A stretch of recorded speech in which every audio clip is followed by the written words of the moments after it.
Thank you, Dr. Chandra Muzaffar, with a very inspiring talk and speech, as usual. So he mentioned more or less important points, rather touched on a philosophical dimension of how to understand liberty and the challenges that we are facing in protecting liberty, and more importantly, the hope which we should continue to hold, and mainly in creating the culture of liberty so that we can always ensure the struggle towards liberty and freedom can always be retained in societies against all aggressor, mainly from the guidance from our own common spiritual traditions. Fascinating indeed. Moving to the next speaker, I would like to invite Zainah Anwar. She is the founding member of Sisters in Islam, currently director of MUSAWAH, the global movement for equality and justice for women and Muslim family. She is a former member of the Human Rights Commission in Malaysia. She is also author of an important book, Islamic Revivalism in Malaysia, Da'wah Among Students. This is an important book usually being referred for students studying the Islamic Revivalism in Malaysia. He also writes frequently as a columnist in several newspapers and news portals. Without further delay, I would like to invite Zainah Anwar. Thank you, Ehsan. Thank you, IRF, for this opportunity to share my work. Thank you, Nader and Chandra, for those invaluable, thoughtful sharing of ideas, values, scholarship, challenges. I want to take us to the realm of action, of activism. You know, we've heard a lot about all the challenges that we're facing in the Muslim world today. What can we do? How can we do it? And let me just say, if liberty is not an Islamic value, of course I believe it is an Islamic value, given the mess that we Muslims are in today, for the lack of liberty, that value will be squeezed out of stone and turned into an Islamic value. For years of oppression and discrimination and violations committed in the name of Islam against women, I'm an activist, I'm a women's rights activist, so I want to talk from a women's perspective. And also, of course, against fundamental liberties, have really led us activists, women's rights activists, to claim and assert the value of liberty that we believe exists in our faith, to demand for our right to think for ourselves, to understand our religion in ways that make sense to the realities of our lives, and to publicly challenge the ways those in power abuse the religion to protect, preserve, and advance their privileges. Make no mistake, it's not about Islam. It's about power and authority. And when we do that, what do they do? You know the long litany of actions in the name of Islam here in Malaysia against eminent scholars and citizens who have incurred their wrath for thinking differently. For the group I co-founded, Sisters in Islam, the long arm of the fatwa has been used against us. It seems for enabling Muslims to think critically, to ask questions, challenge and demand change, we are deviants. We're challenging that fatwa now in the courts that accuse us of being deviants for believing in liberalism and pluralism, values that are in Islam. And this is our second court case, actually, to fight for our liberty, to make sense of our religion. In 2008, our book, Muslim Women and the Challenge of Islamic Extremism, was banned on the grounds that it confused the minds of Muslims, especially Muslim women. And you know how shameless they are. They're not embarrassed when they say these things in public. And how it posed a threat to public order. Never mind that the book had been in circulation for 2 years, and there's not a single shred of evidence that they could produce in court to show that the book actually caused public disorder. And we've challenged that ban, and we won. Thank God. Let's hope yet in Malaysia. We won that case at every level, at the High Court level, they appealed, at the Court of Appeal level, we won. They went to the federal court, and we won again at the federal court level. So these challenges are extremely important, you know, to show that this challenge is possible, that change is possible, you know, and to push the argument into the public space. They claim that they are silencing dissenting voices in order to protect Islam. but we know that they're doing it to protect and preserve their authority and their power that is being challenged by citizens. Like Chandra said, people are waking up, are asserting their rights, who have had enough of authoritarian rule. I could go on and complain about all the ills of our society and the ways Islam is used and abused to justify all manner of transgressions, while those who stand for liberty, for progress, for equality, for justice are persecuted. But what I want to do today is to give you hope, real hope of the possibility of change. I want to draw your attention to the incredible efforts of many scholars, these Nader, Chandra, Clive, all these people who are here, scholars and activists living in Muslim contexts who have been engaged in the production of new knowledge, of new rights-based knowledge in Islam, and are creating a public voice at the national and international levels, pushing for the possibility and necessity of reform of Muslim laws and practices to uphold the principles of equality and justice. In Malaysia, Sisters in Islam, G25, IRF, and the many eminent scholars it brings to Malaysia to share their thinking are part of this global effort to offer solutions to what it means to be Muslim today in the 21st century.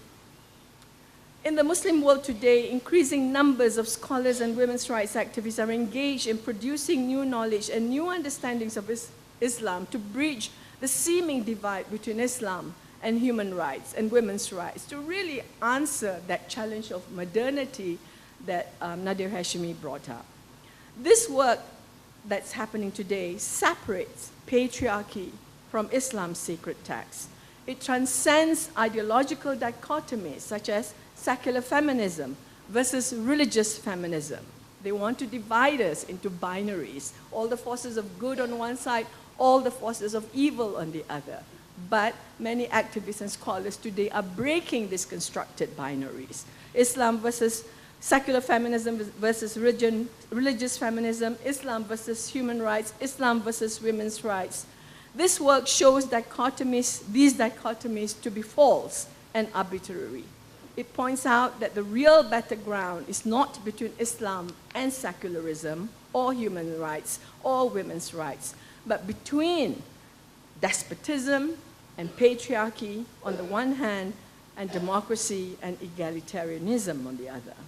It is exciting work. I'm involved in it, as it is this voice that is challenging the ideology of intolerance, of misogyny, conservatism, and extremism that dominate the mindsets of so many of those in authority in the Muslim world today.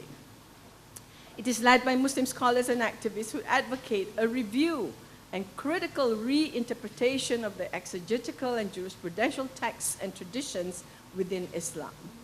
This work places emphasis on how Islam is understood, how religious knowledge is produced, and how rights are constructed in the Islamic legal tradition, and how they can be reconstructed. It locates the production of religious knowledge in the socio-historical context of its time and asserts that given changing times and circumstances, new knowledge needs to be produced to deal with new challenges, questions, and issues that the tradition had not dealt with. What makes this work exciting is that it is done not just at the theological level, but also at the political and social levels. It is cutting-edge work at the intersection of Islam, politics, law, and gender.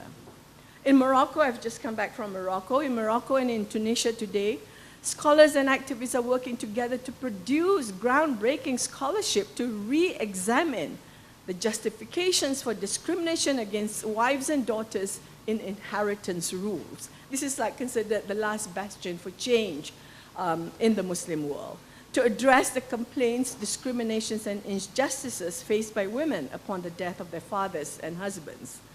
If the mother and father of the deceased can be treated equally in Fara'id division, why not the wife and daughters? What's the basis for that discrimination? And given today's changing context, how can justice as an Islamic value be used to bring about change? And they're coming out with a whole book of scholarship on rethinking the issue of inheritance in Islam. And this is done at the establishment among ulama, religious scholars who are part of the government. So the issue really, is whether the government has the political will to address all these injustices and discrimination, and whether it will allow that freedom and that space for minds to thrive and for scholarship to be produced. At the global level, I want to share the work of my group, MUSAWAH, the Movement for Equality and Justice in the Muslim Family, which has gained an international reputation for its groundbreaking work in knowledge building, capacity building, and international advocacy. It challenges patriarchal interpretations of the Sharia from within the Islamic tradition.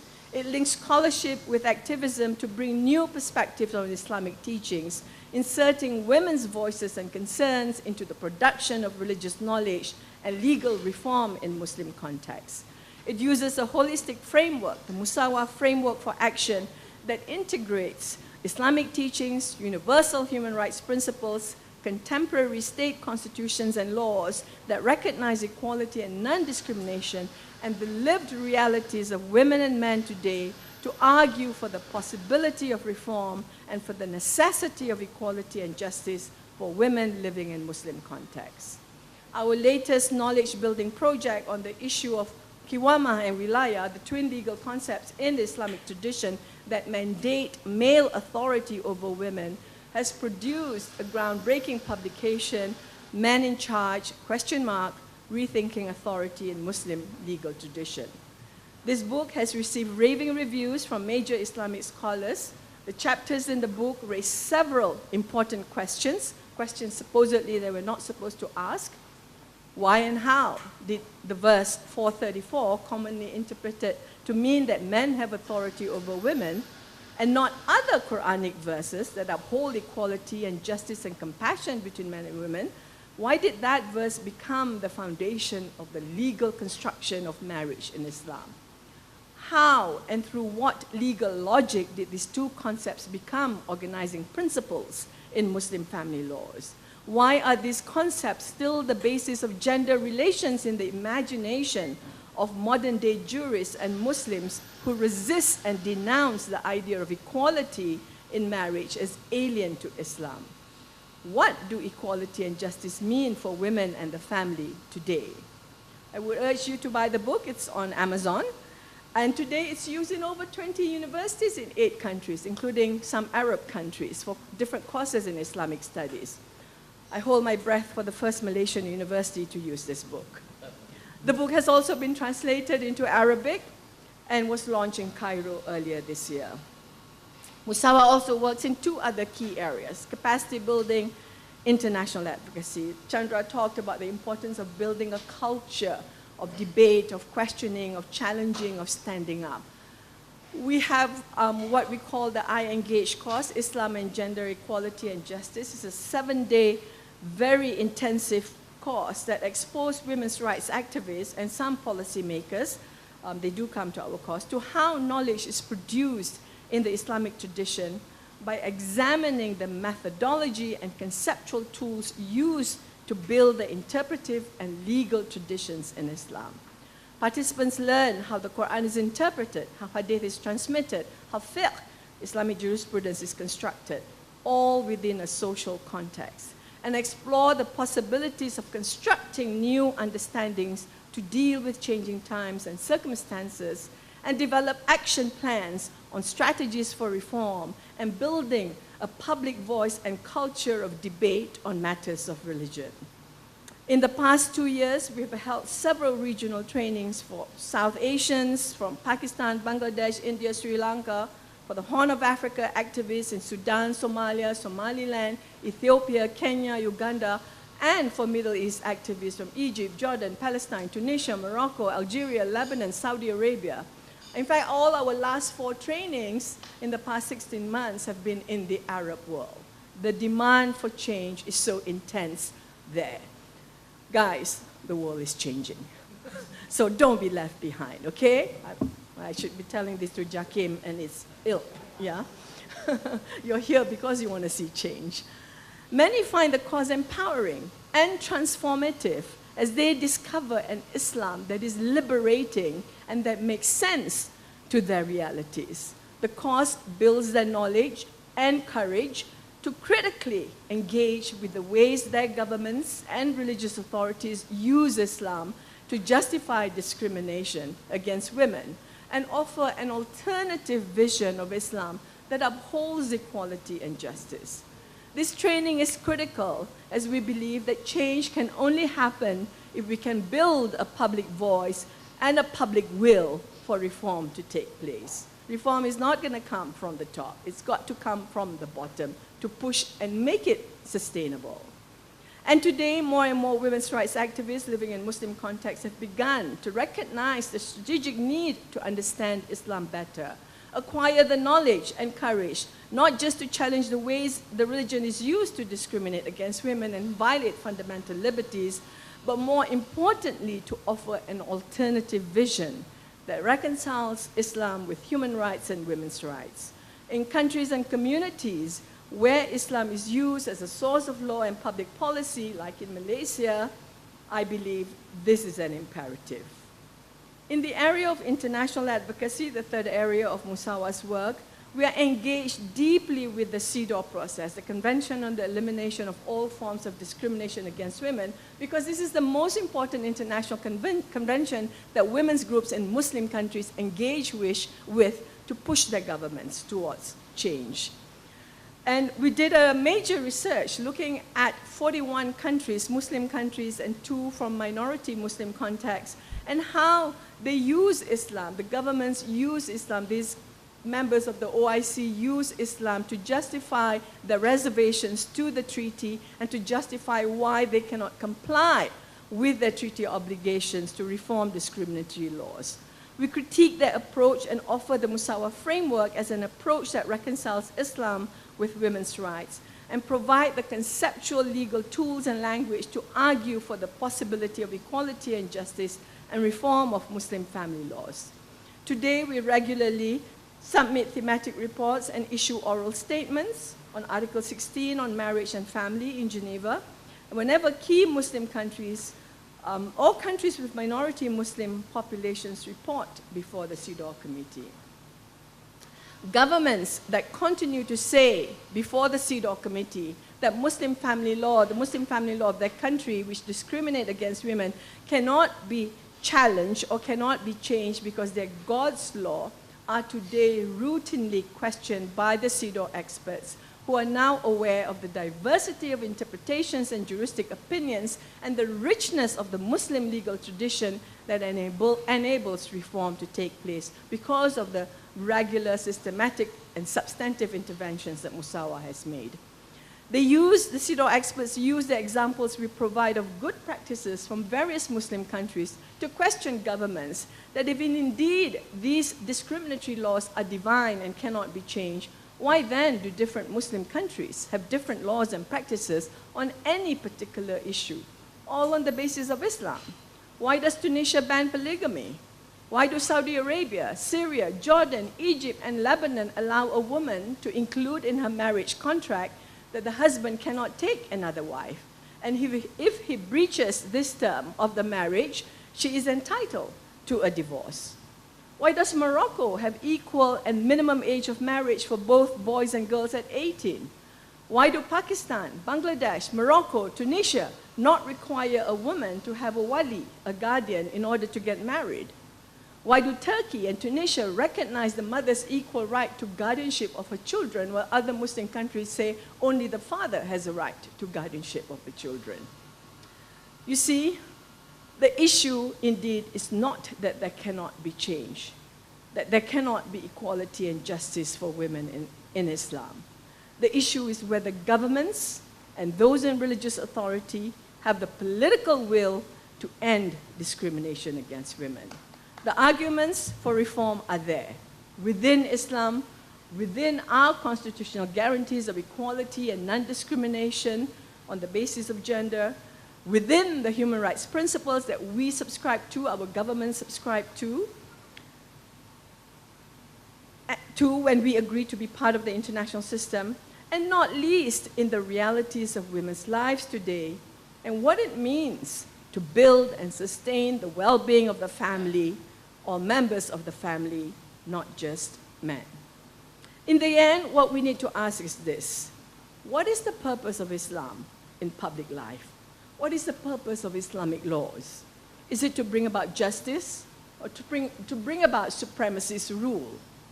Why would the citizens of Malaysia want an Islamic state with Islamic laws that assert different rights for Muslim men, Muslim women, and citizens of other faith and minorities, rather than equal rights for all? Why would those whose equal status and rights are recognized by a modern democratic system support the creation of such an Islamic state? If an Islamic state means an authoritarian, theocratic, political system, because that's what you're saying in the name of Islam in this country, committed to enforcing androcentric, male-centric, and dogmatic legal rulings that only lead to injustice and silencing or even eliminating those who challenge state authority and its understanding of Islam, then why would those whose fundamental liberties and human rights are protected by a democratic state support such an Islamic state? We as Muslims make the effort to comply with the divine will for a purpose, to do good, to bring about justice, to contribute to the well-being of family and society. Alas, the ugly truth is too many abuse God and Islam to serve their own personal interests, to remain in power, to enrich themselves, to remain privileged and protected, or to get into power only to do the same violations. As we descend into an Orwellian society where wrong is right, bad is good, and where Big Brother watches our every move, let us who believe in justice and reason take strength in the legal maxim attributed to our great imams, to Imam Shafi'i and Abu Hanifa, who said, "We believe that our opinions are correct, but we're always cognizant of the fact that our opinions may be wrong. We also believe that the opinions of our opponents are wrong, but we're always cognizant of the fact that they may be correct." That's liberty, that's freedom, that our imams of the classical period understood that we today have forgotten and pushed aside. And in our search for solutions, let us be resolute and be guided by the words of the 14th century jurist, Ibn Qayyim al-Jawziyah, who said, "The fundamentals of the Sharia are rooted in wisdom and promotion of the welfare of human beings in this life and the hereafter. Sharia embraces justice, kindness, the common good, and wisdom. Any rule that departs from justice to injustice, from kindness to harshness, from the common good to harm, and from rationality to absurdity cannot be part of Sharia. In the end, only God knows best. So let's not play God on this earth." Thank you.